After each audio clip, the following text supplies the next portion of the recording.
Okay. Well, I suppose we can get started. We can go ahead and call the meeting to order. Time it's after 1.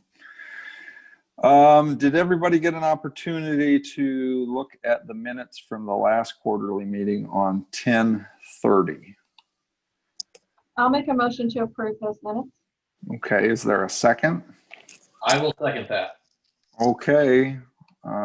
Motion to approve the minutes. All in favor? Aye. Or do we need to do roll call? Everything's roll call with Yeah, virtual meeting. that's right. That's right. So Dave, yes. Elizabeth, Yes.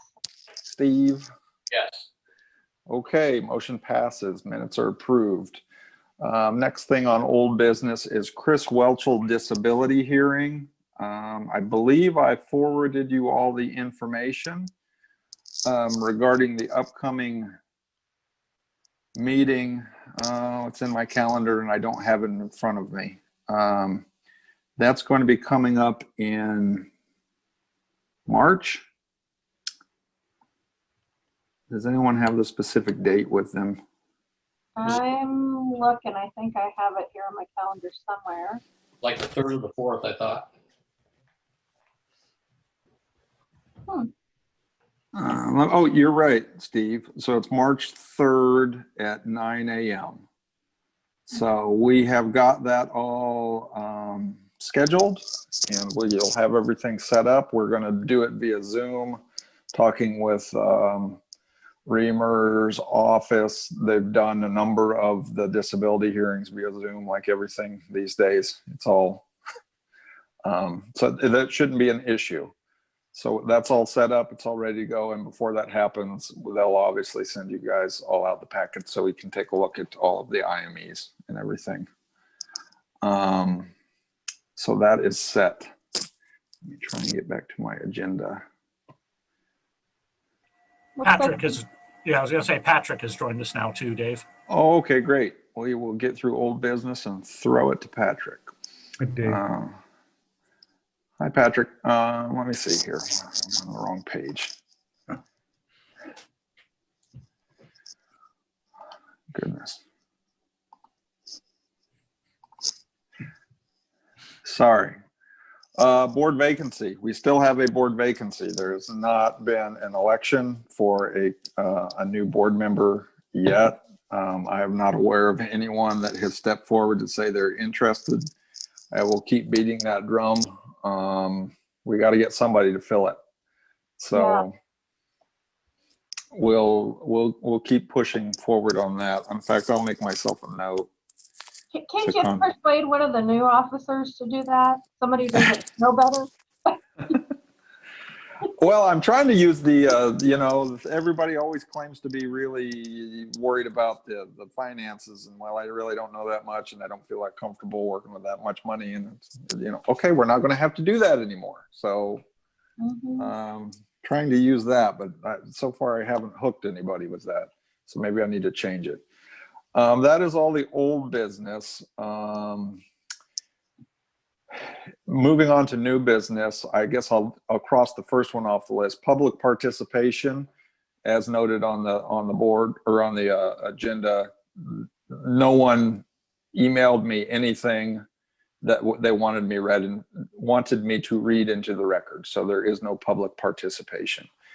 Moving on, for Patrick, we'll kind of move out of order. Patrick, you want to, I guess you're up for the investment presentation?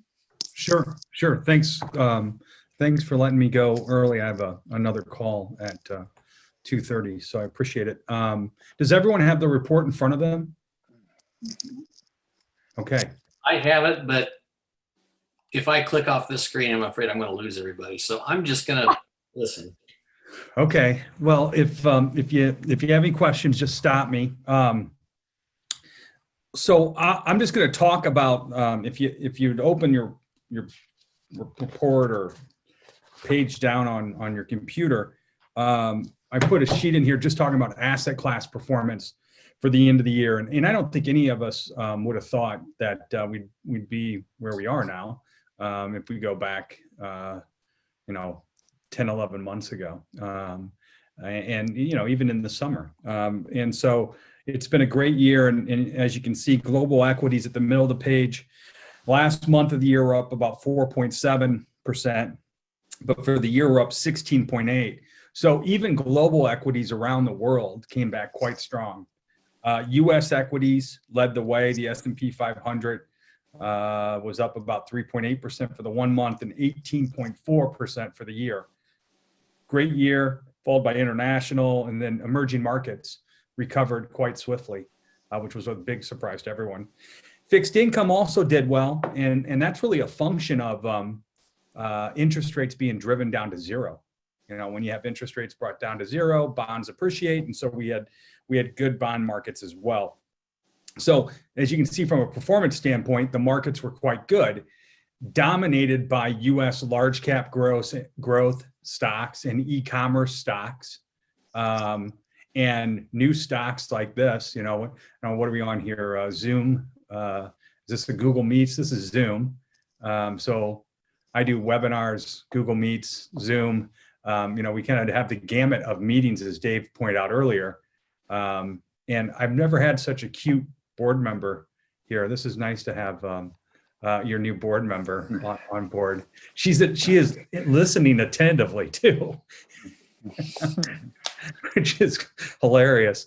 But you know, this e-commerce driven society, has just exploded, and it's brought things like DocuSign, which was coming on board rather quick, and then all of a sudden now it's the new standard. Elizabeth doesn't want me to send her new paperwork out. We email her new signer paperwork. They electronically sign it on DocuSign or on the PDF Adobe version, and you send it back to us, and it's counted just like I send a document to you, and you signed it, and it was there. So this pandemic brought companies that were small and now have made them a major part of the business world and everyday living. And so I think what we're going to see is, you know, that's going to continue, but maybe some of these valuations in those stocks are going to come off. Okay. And as we look at your portfolio, you'll see that your portfolio has done very well. And we probably need to consider rebalancing some money for cash today. So we'll talk about that. But at some point in time, these companies that have had hockey stick like growth and their stock prices have gone straight up, and that's where the hockey stick comes from. Everyone says, you know, it looks like a hockey stick if you look at their chart. We think that there could be a pullback down the road. That does not mean that we feel that the market's going to collapse. We just think you need to be diligent in transferring money maybe from purely growth to value, or from US to international and emerging markets, or into bonds, and making sure your portfolio is just back in line. So we'll take a look at that in a second. What do we think about the economy here? Really, and I talked to Elizabeth about this yesterday, so I'm sorry to bring it up again. We see the vaccine as a huge stimulus, and it's probably underappreciated how fast it came along, and now is being distributed, probably not as fast as all of us would like, but it is being distributed. And for those that get it, you know, life is going to start to gradually go back to normal. And we see that opening up of businesses that were hurt by that, of travel, of doing, you know, I had 3 weddings canceled last summer. And now those 3 weddings are going to be going on this coming summer and fall. And I have 2 more that we're going to be going to. So I think you're going to see this explosion in things. And the other thing I believe is that people that used to say, you know, I want to get the vacation home in Ireland, or I want to get the next new Porsche, Steve, you know, people are going to take advantage of things opening up and go do things they want to do. Dave's going to travel around the world. It looks like you're in somewhere pretty fabulous right now. Where are you, Dave? Well, I'm in my home, but no, this is the Sagrada Familia in Barcelona. Oh, it's gorgeous behind you. So see, people will be going and actually seeing those things. And so we really think that there's going to be this explosion of business activity. Now, that doesn't mean the stock market follows that, but it does help that if that's happening, earnings usually move up. And so we're going to be looking at that. With that, besides that, the only other concern we see out there is that interest rates are so low that, probably in the next 18 months, we see rates coming up. And as they gradually come up, that's going to be a negative on your bond portfolio. But we don't see that happening real fast. The Fed chair has said he's going to keep rates low for as long as he can. Janet Yellen is now the Treasury Secretary. I do not see her putting pressure on anybody to raise rates, and I don't see pressure from the the new administration on changing that policy. So rates are going to remain low, which just means as your bonds come off, they're just going to get reinvested at lower rates. Now, if we saw another spike with these new variants of COVID, we could actually see lower rates. Around the world, we have negative rates right now. So that's a real possibility if the economic cycle got worse. And that would push your bond valuation values up. But that's why your bond managers, even though they're having bonds mature, they're not just buying 1, 2, 3, and 4 month bonds. They're rolling them out 2 to 3 years still because the unknown. They just don't know when rates are going to go up. With that, I'll stop there and see if there's any questions. No? Let's take a look at the portfolio. If you go to page 1 of the Urbana Police Pension Funds Performance Report as of December 31st, 2020, you can see that the fund is at $46,420,643. So that's got to be a record. And it feels pretty darn good considering where we were. Domestic equity made up almost a little over 48% or $22.5 million. Large cap US equities make up about 41% of that domestic equity number. Between the Vanguard 500 and ClearBridge Advisors, it's about a total of 19 million. Mid-cap equity with the Vanguard Mid-Cap Equity Fund is at about 3.5% or 1.6 million. And small cap is right around there too at 3.64 or 1.7 million. You can see if you go to the far right-hand side on US equities compared to your target allocation, we're about $3 million over allocated, okay, 3.4. Now that would bring you back down to 41%. We don't have to get there, but we do need to probably consider your cash flow later and bringing that down to about 68%, from 68% to 65% might be worth considering here. International equity, you're slightly over allocated there because of growth at 20 million. So there's $9,322,000 there between your developed market mutual funds at about 15.9% and your emerging market funds at about 4.18% or $2 million. And then fixed income is 31.5%. Probably need to bump that up a little bit, especially with if there's any expenses coming, between Madison and Garcia Hamilton. And just a little bit in cash. You can see very little bit. So I'll stop there, and this might be a decent time to talk about how much money you're going to need in the coming months, or is there money that's going to be, flowing in at any time soon? The report I got from Ron Eldridge indicates that he's going to want $500,000. I think he sat out of the Morgan Stanley. Okay. Between now and to cover between now and May.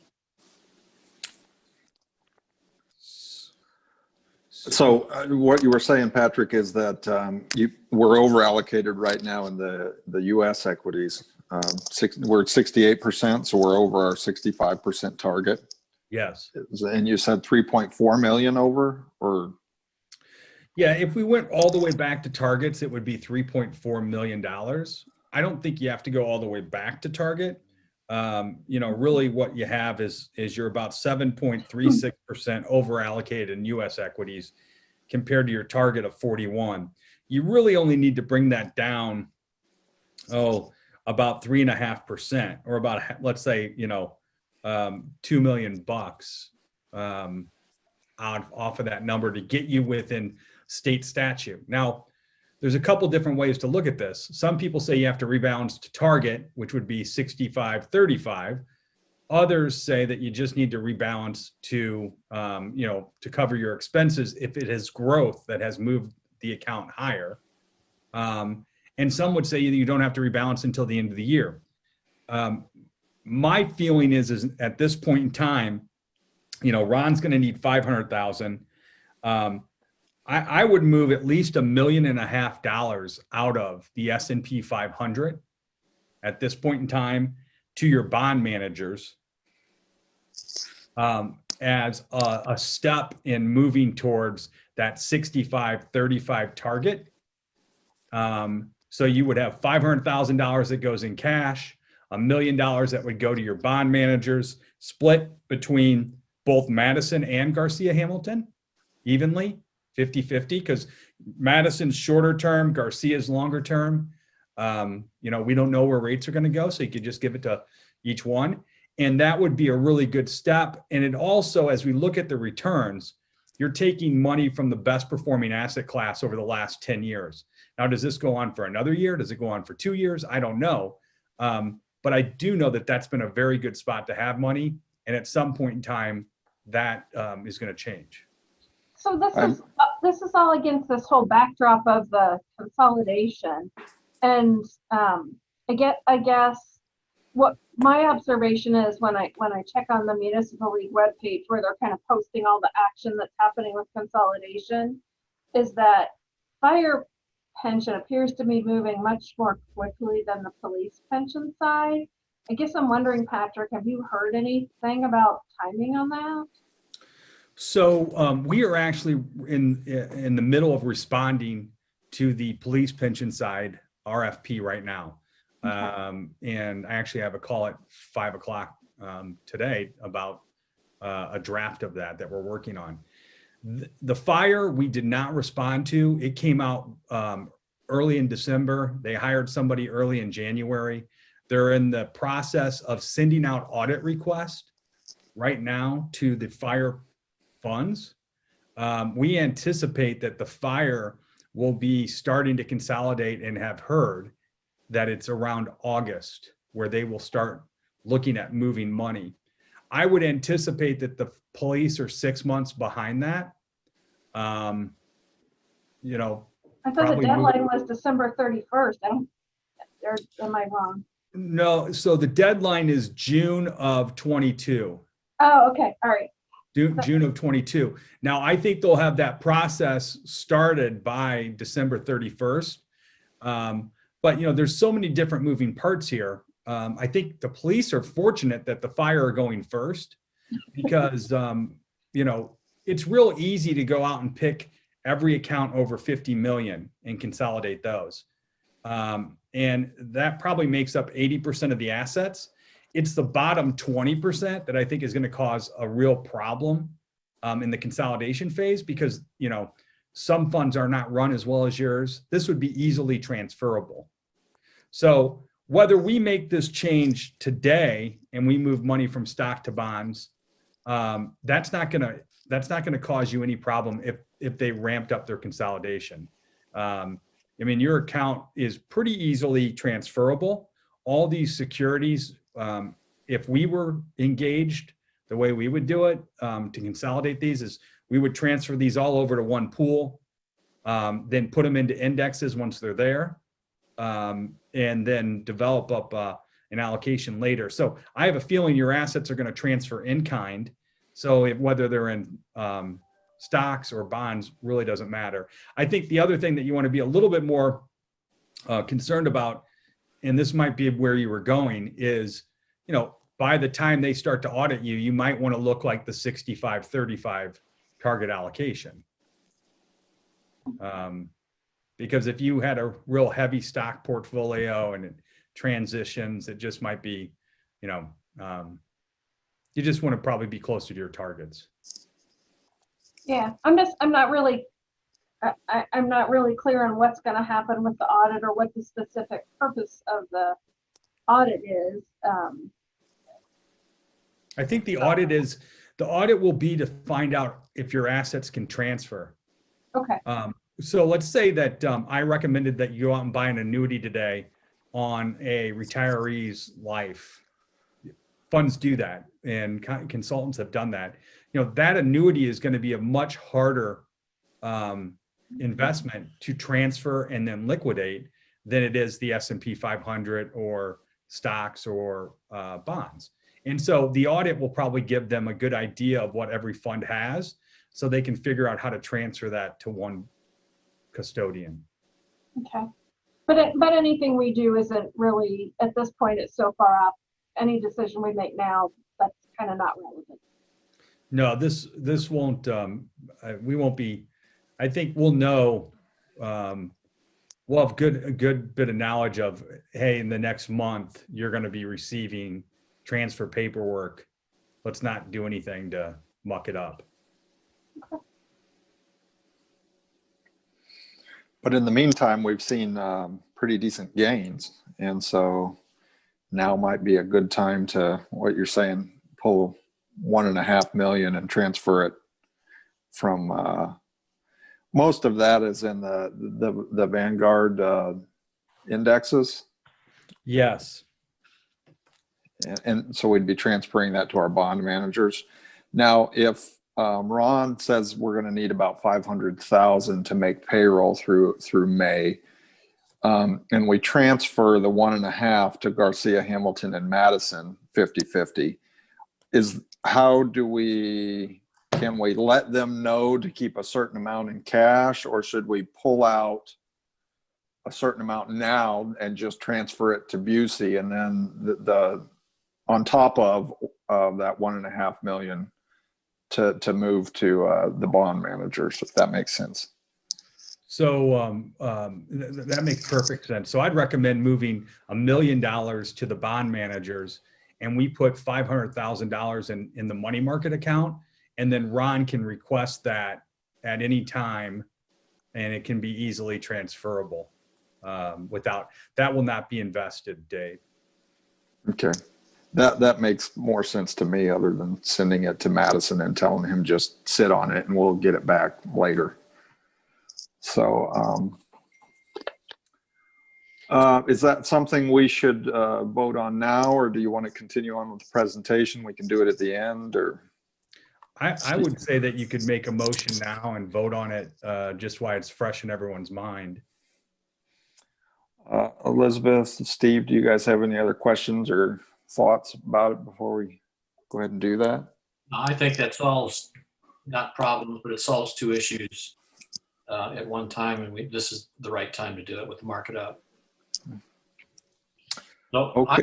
I will make a motion then that we direct Patrick to pull $1.5 million out of the Vanguard SP 500 Index Fund and reallocate it $1 million split evenly between the two bond managers, and $500,000 to be directed to the Busey Money Market Fund.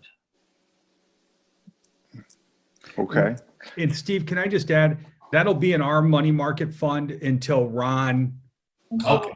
directs us to move it Okay. to you. Okay. Yes. Second, Okay. Roll call vote. Dave is a yes. Elizabeth? yes. Steve? Yes. Okay. Motion passes. So we'll go ahead and get that started. Perfect. I'll get to work on that, and I'll wait to hear from either Ron or Elizabeth and act then. If you go to page 2 of your report, you can see that you have the asset allocation by asset class on the left, the diversification of the fund by each manager on the right, and then a breakup of where the dollars are, either domestic equity, international, domestic fix, alternatives, alternatives being, in this case, like a REIT fund, a REIT stock holding, and then cash. You can see we actually have a little more cash than what's showing up on page 1. it's more to the tune of 831,000. These managers always have dividends or bonds coming due or other things that'll spike up the cash. So at any time, if there was a situation that the fund needed to get to some more cash, we usually have cash coming due regularly. Okay. If there's no questions there, let's talk about the performance on page 3.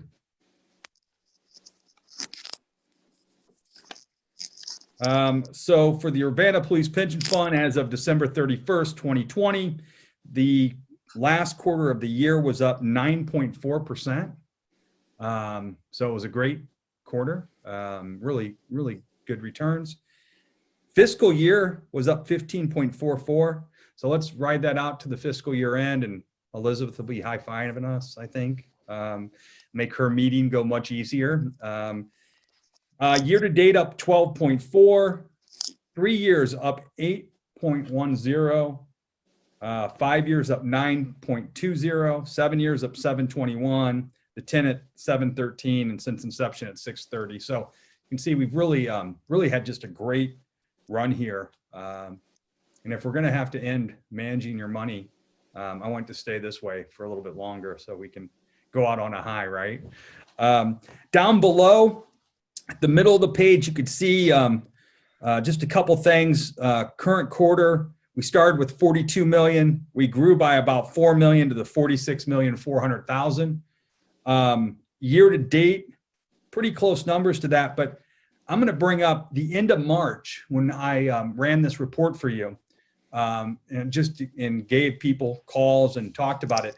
The valuation was $36 million or $10 million below where we are as of today. So I think this idea of raising money and rebalancing the portfolio and continuing to consider that as we move forward through this year is a wise one. These market swings can come fast. We've made a lot of money over the last 5 years, up almost 9.25% on a fund that we're trying to average 7. You know, we don't want to get greedy. Okay. If you go to the next page, we'll just look at some of the individual returns, and then I'll hand it back over to you because there's no other recommendations. But if you look on page 4, we show the Vanguard 500, which is an index for the fiscal quarter, up 21.82%. Okay, so great return. For the trailing 12 months, up 17.87. 3 years at 13.54. 5 years at, let's say, 14.5. 7 years at 12.31, and 10 years at 13.13.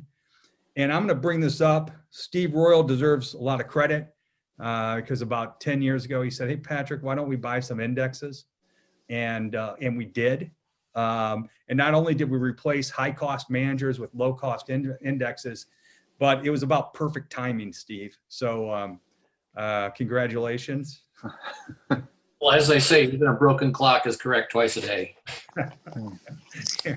Yeah. That sounds like the old farmer down the street that doesn't know anything about business, but you did a good job there.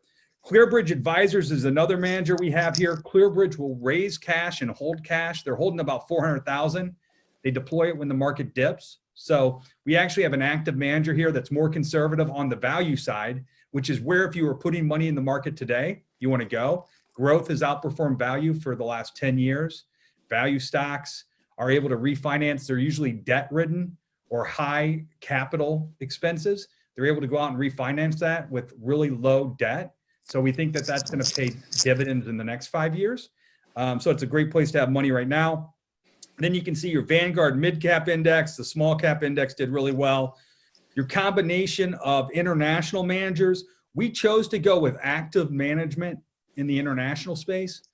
We just felt like with different currencies, geopolitical issues, active managers gave you a better shot of making money. And you can see we've done quite well with that during that period of time. Harding Loebner and Virtus are your emerging market managers.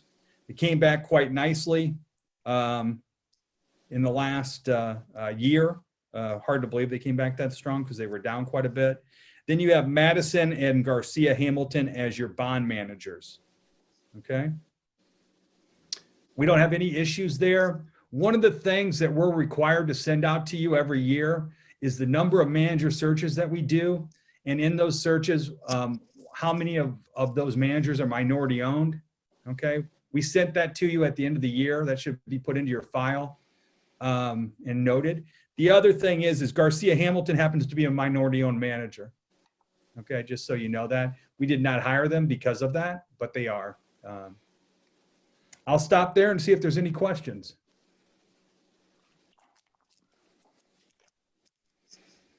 No? I don't have any questions about our fund. We don't own any GameStop, do we? I don't know. I don't think so. I don't think That's that it. falls under value management. That's been quite a wild ride the past couple of days Yeah. to watch anyway. If we did, I hope we bought it under 10. Yeah.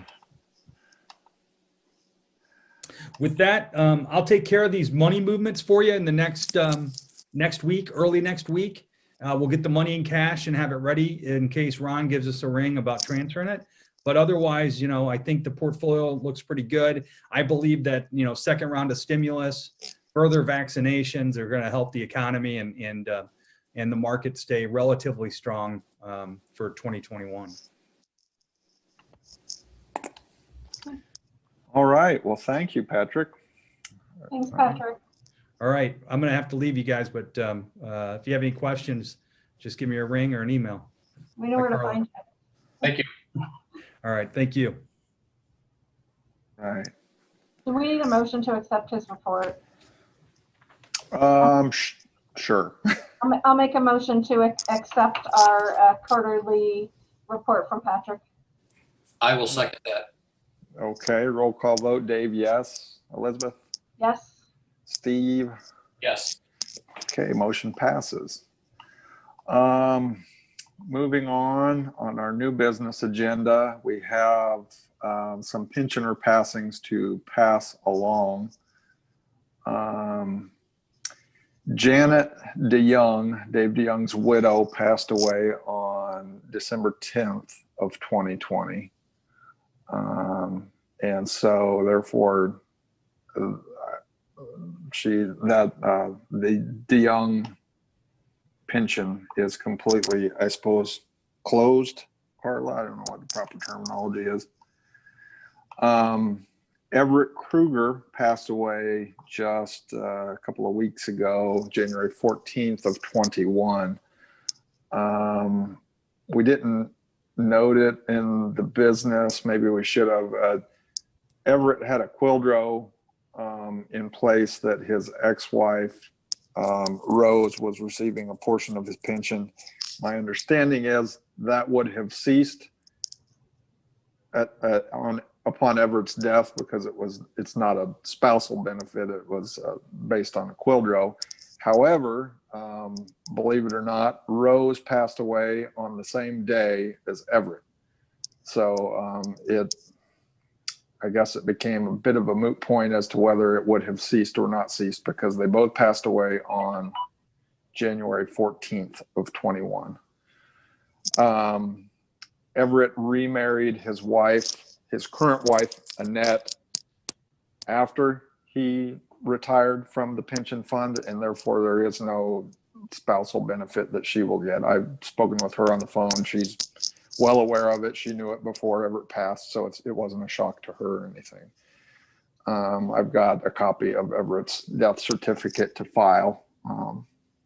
And that is all we have for pensioner passing on new business. Any questions or comments? I'm just going to say Everett sounds like a complicated guy. Everett served on the pension board, Steve, for a number of years, didn't he? Everett was probably on the board for 15, 20 years. In fact, he's the one towards the very end of his career that he recruited me to bite the bullet and jump on the board to take his place. So a lot of the groundwork for our fund was laid with the work that he did. And he did it before computers, and he did it all shuffling papers and taking out CDs. And he put a lot of work into this fund over the years. We also lost Wanda Scott. Oh, we did. Yeah. Yeah, and that did not.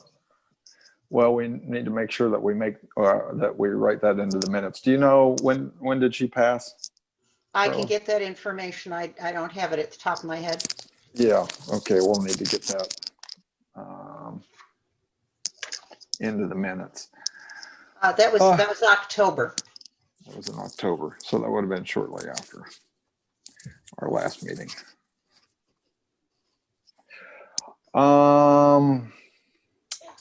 Financial report, or I guess I skipped over fiduciary liability renewal. Elizabeth, is there? I know we had talked about that at some point, didn't we? It's that time of year again. You're muted. Our policy ends this month, like in 2 days. The timing of this is just terrible because we have the policy beginning on February 1st and we don't meet until the very end of January. But in any case, our current policy was $4,382. The renewal premium is $4,593.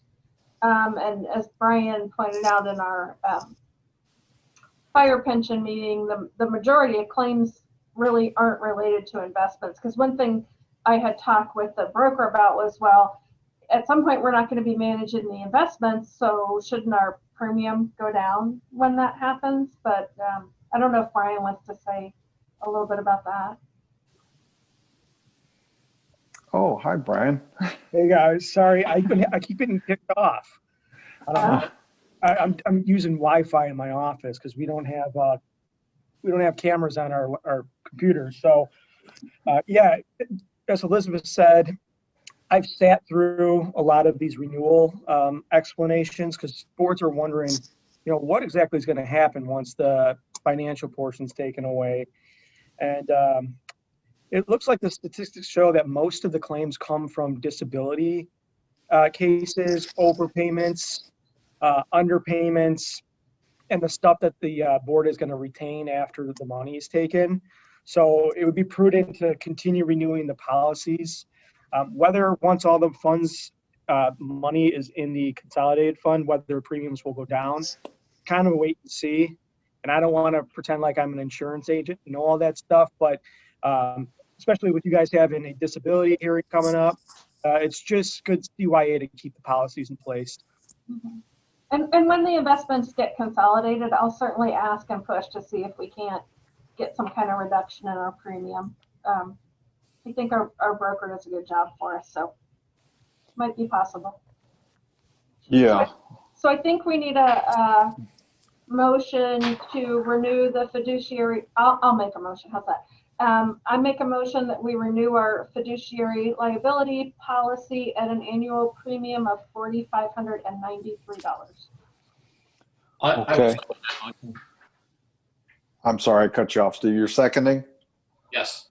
Okay, roll call vote. Dave is a yes. Elizabeth? Yes. Steve? Yes. Okay, motion passes. Looks like we'll get that bill paid and be good for another year. Financial reports. Carla, are you gonna step in for Ron? You're muted, Carla. There we go. All right. He has sent them. They were passed around earlier today. And there were two items that were in particular that we needed to deal with, one of which we already did. We've set aside the $500,000 he asked for. Maybe not from Morgan Stanley, but I'm sure we've got it where we want it. The second thing that we have on the very back of the report is the list of all the raises that were handed out in January, the 3%ers. The detail list is on the back of that report if anyone wants to review it, but of course they need to be approved. I'll make a motion that we approve the annual increases that are detailed in the quarterly report. I will second that motion. Okay, roll call vote. Dave is a yes. Elizabeth? Yes. Steve? Yes. Okay, approved. And we've dealt with the fact that our equity portion was headed high of the 65%. So we've Yep, taken and- care of his other concern as well. Okay, great. I'll make a motion to accept the quarterly financial report. I will second the motion. Okay, roll call. David's a yes. Elizabeth? Yes. Steve? Yes. Okay, motion passes. That went very fast. To say. That's a good thing, I guess. We've got through our investment presentation. Sustainability investment policy statement is on the agenda. Does anyone have any insight into what that might be for?